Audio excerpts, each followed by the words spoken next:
Você sabia que a narrativa em torno das acusações contra Jair Bolsonaro pode ser mais complexa do que parece?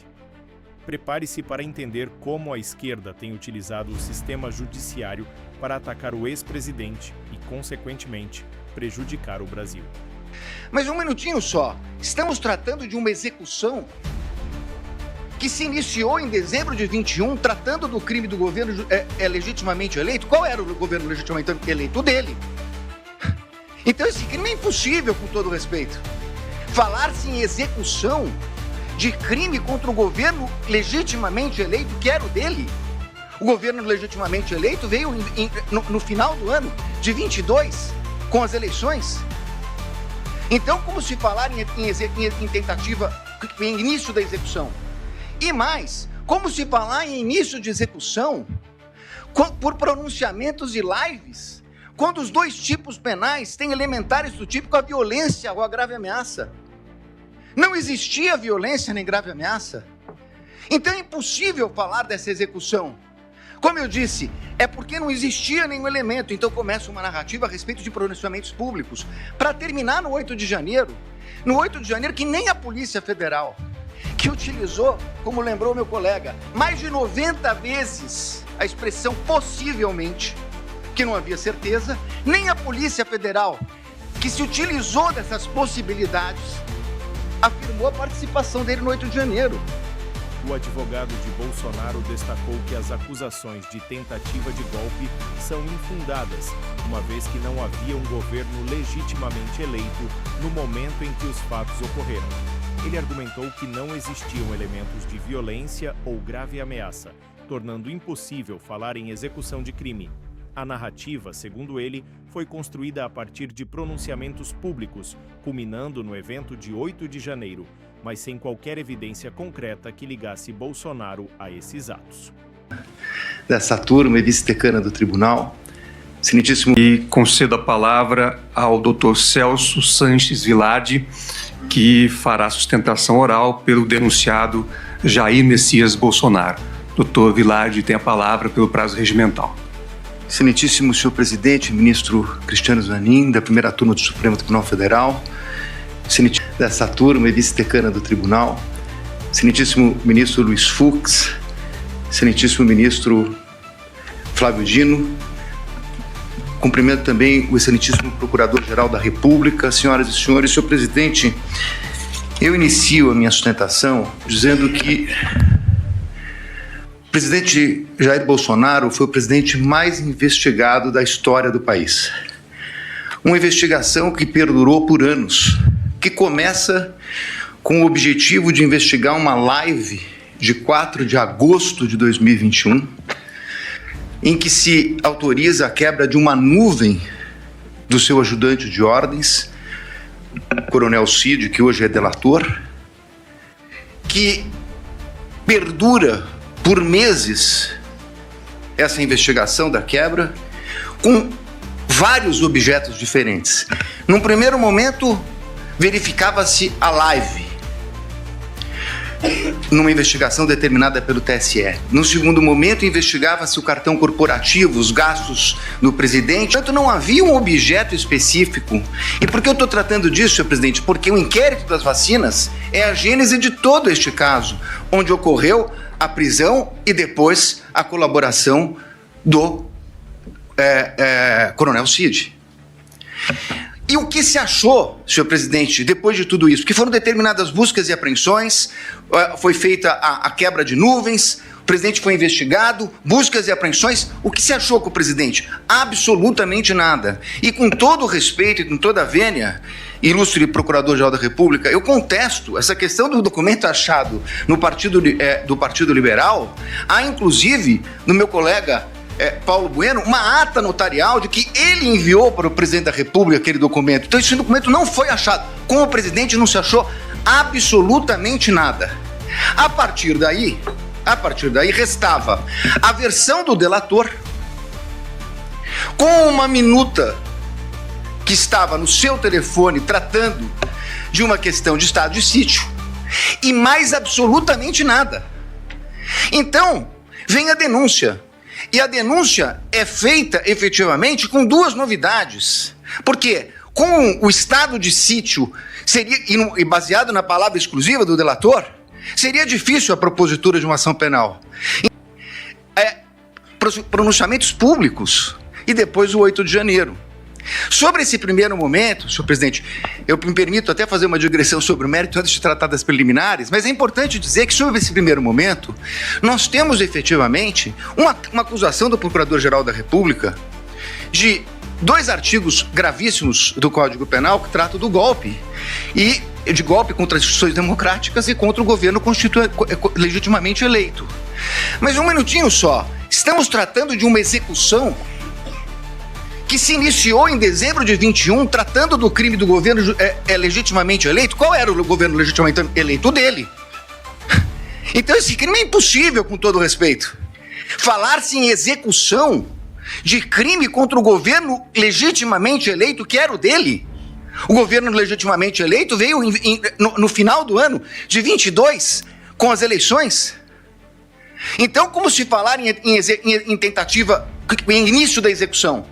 E mais, como se falar em início de execução por pronunciamentos de lives, quando os 2 tipos penais têm elementares do tipo com a violência ou a grave ameaça?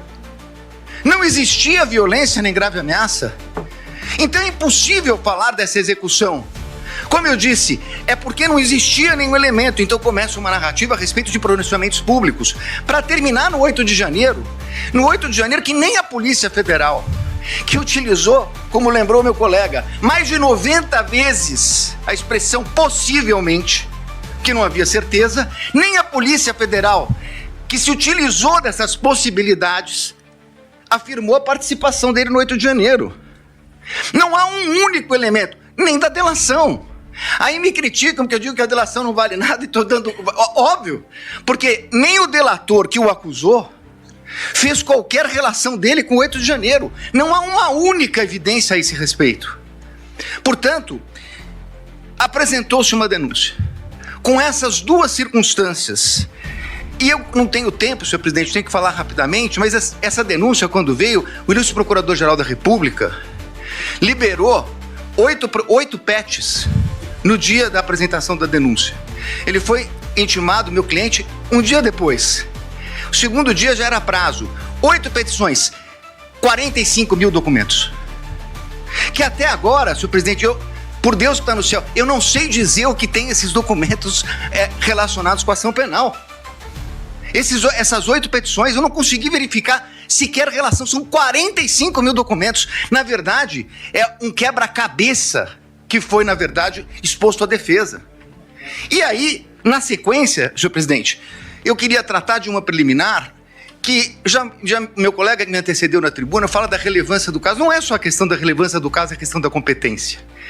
A minha questão principal é que o Supremo Tribunal Federal, na portaria do ministro Barroso, que encaminhou para as turmas das ações originárias, ele faz um destaque a respeito da questão do presidente da República.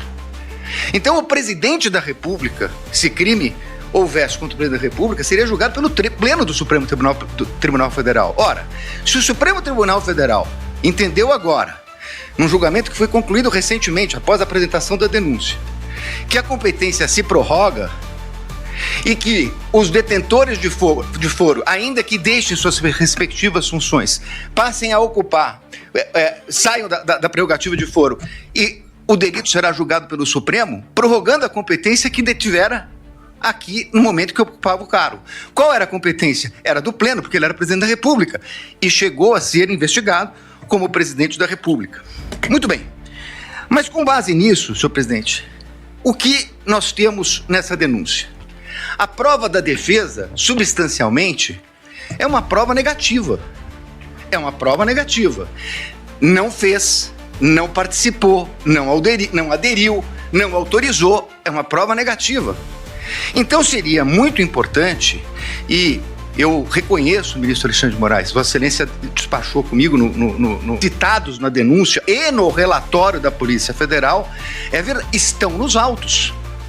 A conversa de Mauro Cid, citada na denúncia, está realmente nos autos. Nós tivemos acesso quando é escrito por escrito, quando é por áudio, por áudio. O que não está na denúncia é a completude da mídia. como disse o meu colega que me antecedeu.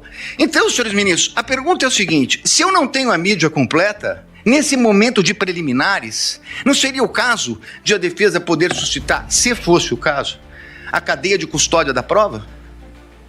Mas eu não tenho a completude, eu não tenho os telefones, eu não tenho as mídias. Há uma discussão a respeito, muito grande a respeito desse plano punhal verde e amarelo. Há uma reunião. Seria absolutamente imprescindível verificar as demais mensagens que foram passadas naquele dia. As outras mensagens que foram passadas pelo WhatsApp, o relatório da Polícia Federal citou, mas esse é o recorte da acusação. Com todo respeito, a defesa tem direito a fazer o seu próprio recorte. E isso poderia impactar. Eu sei, ministro Flávio Dino, Vossa Excelência já falou aqui em outras sessões de julgamento que eu assisti, que falou hoje, nós não vamos fazer Vossa Excelências não farão um julgamento aprofundado da denúncia. É óbvio, nós estamos falando aqui de um standard mínimo, de uma verificação de possibilidade do recebimento da prova. Mas é evidente que se houvesse uma mensagem comprovando que não há nenhuma relação com o punhal verde e amarelo, teria muita importância para esse momento. Porque nós estamos falando de um recebimento de uma denúncia gravíssima, por fatos gravíssimos, que o presidente da República não tem nenhuma relação com o punhal verde e amarelo, Operação Luneta, com Copa 22 e assim por diante. Então a verificação das trocas de mensagem, a partir do momento que Correios dizem que falaram com o comando militar, que pediram audiência no Planalto ou na Alvorada, que tiveram lá, o que disseram? Isso não consta. É essa a importância de verificar toda a questão. Me encaminhando para o final, senhor presidente, eu gostaria de tratar a questão da delação premiada. E aqui eu queria tratar de duas questões, porque inclusive estão sendo confundidas. Aliás, tudo que fala a defesa na imprensa sai de uma forma um pouco distorcida. O que foi questionado pela defesa, ministro Zanin, é o fato de que o delator rompeu com o acordo quando vazou a delação. E saiu na revista Veja. Diz ele que foi um desabafo.